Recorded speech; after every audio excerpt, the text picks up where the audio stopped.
আসসালামু আলাইকুম। মিষ্টি পাখি সংসারে আরেকটি ব্লগ নিয়ে হাজির হলাম আপনাদের মাঝে। কেমন আছেন সবাই? আশা করি সবাই ভালো আছেন। আলহামদুলিল্লাহ আমি অনেক ভালো আছি। এই তো চলে আসলাম আমার ছোট্ট বারান্দায় সকালবেলা। তো দেখেন আমার এখানে কিন্তু খুব সুন্দর পিস লিলি ফুটেছে। আলহামদুলিল্লাহ অনেকগুলো পিস লিলি আছে এখানে।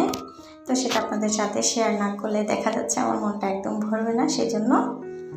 তো আপনাদের কাছে কেমন লাগলো অবশ্যই কিন্তু কমেন্ট করে জানাবেন। আর মিষ্টি পাখি সংসারে সবাই একটি লাইক দিয়ে ভিডিওটি কন্টিনিউ করার অনুরোধ করছি।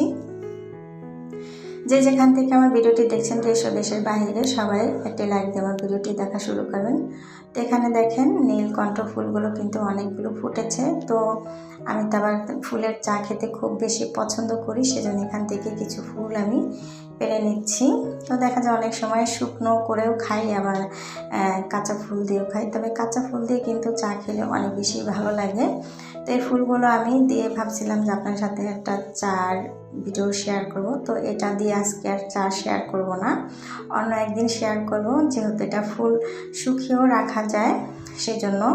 তো কিছু ফুল এখানে কিন্তু আগে থেকে আমি পেরে রেখেছিলাম, আর আজকে কিন্তু আপনাদের সাথে নয়নতারা ফুলের চায়ের একটা রেসিপি শেয়ার করব। তো অনেকগুলো দেখা যাচ্ছে যে ফুল হয়েছে, তো এখান থেকে আমি কিন্তু নয়নতারা ফুলগুলো তুলে নিচ্ছি। আর এই নয়নতারা ফুল পাতা এটা কিন্তু আমাদের শরীরের জন্য অনেক উপকার। দেশ ও দেশের বাইরে থেকে যে যেখান থেকে আমার ভিডিওটি দেখছেন, আমার চ্যানেলটি যদি ভালো লাগে, আমার ভিডিওর কোনো অংশ যদি ভালো লাগে, আমার চ্যানেলটিকে সাবস্ক্রাইব করে দিয়ে আমার ছোট্ট পরিবারের পাশেই থেকে যেতে পারেন। তো দেখেন আমি কিন্তু ফুলগুলো সবগুলো তুলে নিচ্ছি। আর এই ফুলের কিন্তু অনেক গুণাগুণ আছে, আর এই পাতারও কিন্তু অনেক গুণাগুণ আছে। পাতা কিন্তু মেহেদি পাতা দিয়ে আমরা কিন্তু মাথার একটা প্যাক বানিয়ে মাথায় দিলে কিন্তু চুল পড়া বন্ধ হয়। ফুলগুলো কিন্তু অনেক উপকার। তো এই তো ফুলগুলো তুলে নিয়ে এসেছি আমি চা তৈরি করব বলে। দেখেন এটা কিন্তু আমি শুকিয়ে রাখবো। গোলাপ ফুলও আছে। তো এটার একটা চা আমি আরেকদিন আপনাদের সাথে শেয়ার করব। তো এটা দুপুরে খাবার খেয়ে নেব। এখানে কোপ্তা বানিয়েছিলাম, করলা ভাজি আর ডাল, ভাত রান্না করেছি, সাথে আছে কিছুটা কই মাছ ভুনা, মানে কাঁচা শুকনা মরিচ। তো খাওয়া দাওয়া করে আমি বিকেলবেলা চলে আসলাম চা তৈরি করার জন্য। আমি রান্না কিন্তু শেয়ার করিনি, বাসায় যেহেতু আমরা একটু টোনাটুনি আছি, বাসায় আর কেউ নেই, আমার ছেলে গেছে ওর ফুপির বাসায়, সেজন্য বেশি একটা কিছু রান্না করিনি। তো চাটা তৈরি করার আগে আমি ফুলটা খুব সুন্দর মতো দিয়ে নিয়েছি। আর চায়ের জন্য নিয়েছি এখানে আদা কুচি, একটা তেজপাতা, 2টা দারুচিনি, 4টা লং, আর 2টা থেতো করা এলাচ, আর একটা লেবুর 4 ভাগের 1 ভাগ নিয়েছি। আপনারা চাইলে কিন্তু এই চাটা তৈরি করে খেতে পারেন। আর ফুলের চা কিন্তু খেতে অনেক বেশি ভালো লাগে। এই তো 1 কাপ পানি আমি নিয়ে নিলাম। পানিটা আমি একটু ফুটিয়ে নিব। তো এখানে কিন্তু সব উপকরণগুলো আমি দিয়ে দিচ্ছি। মিষ্টি পাখি সংসার এখনও যারা আমার ভিডিওটি দেখছেন, অবশ্যই একটা লাইক দিয়ে আমার ভিডিওটি দেখা শুরু করবেন। অনেকেই দেখি ভিডিও দেখেন, একটা লাইক দেন না। প্লিজ একটা লাইক দিলে কিন্তু আমার ভিডিওটা ভাইরাল হতে পারে, অন্যান্য মানুষ কিন্তু দেখার সুযোগ পাবে। তো এখানে ফুলগুলো আমি যে ধুয়ে রেখেছিলাম সেই ফুলগুলো দিয়ে দিলাম।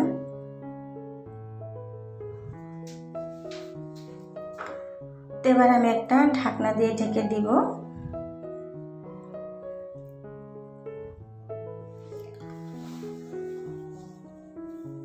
তো দেখেন ফুলে কিন্তু খুব সুন্দর একটা কালার চলে এসেছে। এবার আমি ছেঁকে নিব। তবে এই চাটা কিন্তু যারা ডায়াবেটিক্সের রোগী তারা কিন্তু চিনি ব্যবহার করবেন না, তারা কিন্তু মধু দিয়ে খাবে। আমার ঘরে আজকে মধু ছিল না, আর আমি কিন্তু ডায়াবেটিসের রোগী না, সেজন্য আমি কিন্তু এখানে চিনিটা ব্যবহার করছি। আমার চ্যানেলের ভিডিওগুলো আপনাদের কাছে কেমন লাগে অবশ্যই কিন্তু একটা কমেন্ট করে জানাতে ভুলবেন না। এই তো দেখেন আমি চাটা কিন্তু ছেঁকে নিচ্ছি। এরকম একটা চা খেতে কিন্তু ভীষণ ভালো লাগে, একদম মন ফ্রেশ হয়ে যায়। দেখেন চার কালারটা কিন্তু একদম গ্রিন টির মতো হয়ে গেছে।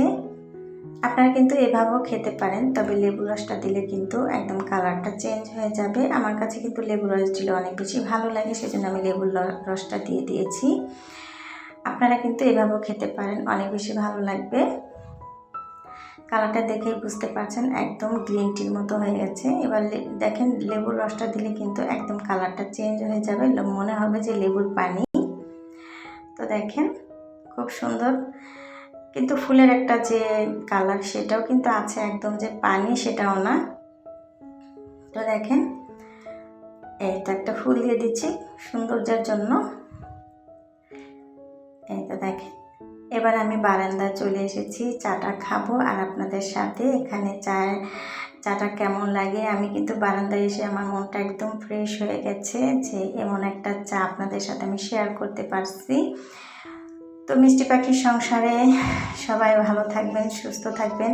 নতুন কোনো ব্লগ নিয়ে আবারও হাজির হব আপনাদের মাঝে। সে পর্যন্ত সবাই ভালো থাকবেন, সুস্থ থাকবেন, মিষ্টি পাখির সাথেই থাকবেন। আর মিষ্টি পাখির নামটা কেন দিয়েছি সেটা আপনাদের সাথে অন্য একটা ভিডিওতে শেয়ার করব। তো আজকে এখান থেকে বিদায় নিচ্ছি। আল্লাহ হাফেজ, আসসালামু আলাইকুম।